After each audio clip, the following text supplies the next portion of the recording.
আপনারা চিনবেনই না কে বন্ধু আর কে ডাকাত। তাহলে আলেমদের সাথে মিলেমিশে থাকার দরকার আছে নি না নাই? হ্যাঁ, নৌকা যদি নদীর ঘাটে রশি দিয়া গাছের সাথে বাঁধা থাকে, ঝড় তুফান আসলেও নৌকা যাবে না।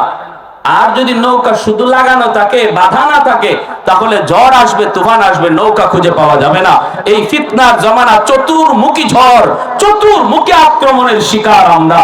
এই অবস্থায় যদি আমার মহাদৌলত ঈমান বাঁচাইতে হয়, তাহলে আলেমদের সাথে রশি দিয়ে বাঁধতে হবে, রশি দিয়ে বেঁধে রাখতে হবে।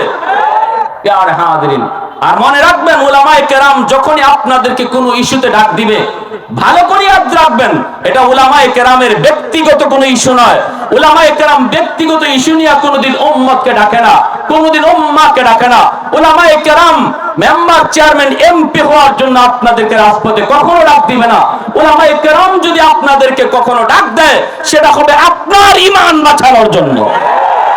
সেটা বুঝতে হবে গোটা উম্মার স্বার্থে, উম্মার স্বার্থে। এজন্য সব কাজেই মনে করবেন না শুধু এটা হুজুরদের কাজ, এটা হুজুরদের দায়িত্ব। বলুন, কাদিয়ানীরা যে আজকে আমার নবীর খতমে নবুয়তে হামলা করেছে, এটা কি শুধু উলামায়ে কেরামের ইস্যু, নাকি নবীর সমস্ত উম্মতের ইস্যু? গোটা উম্মার ইস্যু। কাদিয়ানীর আমার নবীর শান নিয়া, আমার নবীর মান নিয়া ডাকাতি করা শুরু করে দিয়েছে। আর আমি আর আপনি টিভির পর্দায় শুধু চিত্রগুলো দেখি, আর শুধু মনে করি যা করবার তো করতেছে আলেম ওলামারা।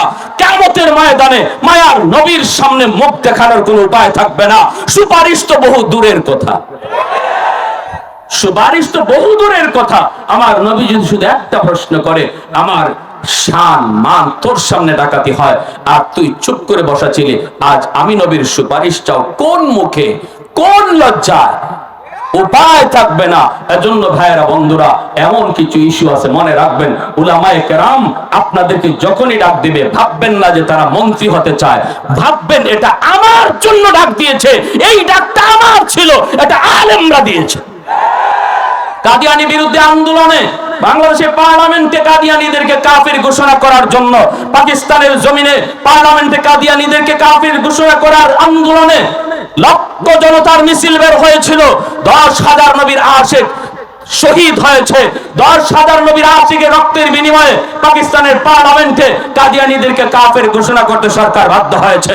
আমি বলি, বাংলার জমিনও কাদিয়ানীদেরকে পার্লামেন্টে আইন করে কাফের ঘোষণা করার দাবিতে উলামায়ে কেরাম যদি ময়দানে আপনাদেরকে ডাক দেয়, আমি তো মনে করি বাংলাদেশে 10,000 নয়, 10 লক্ষ নবীর আশিক জীবন দিতে তৈয়ার। কারা কারা হাত উঠে আল্লাহকে দেখা।